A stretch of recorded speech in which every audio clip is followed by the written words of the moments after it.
pumapasok kayo ng alanganin.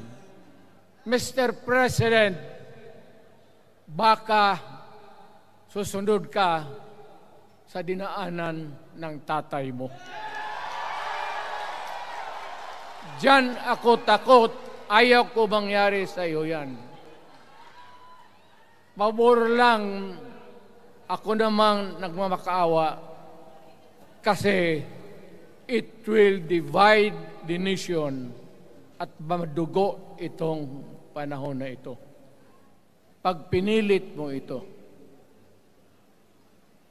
lalabas ka ng Malacanang kagaya noong panahon na pinalayas kayo.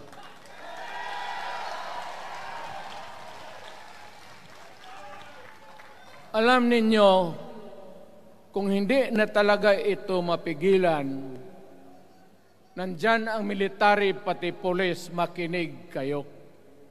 Pag-aralan ninyo kung ano yung pinapakain nila sa taong bayan.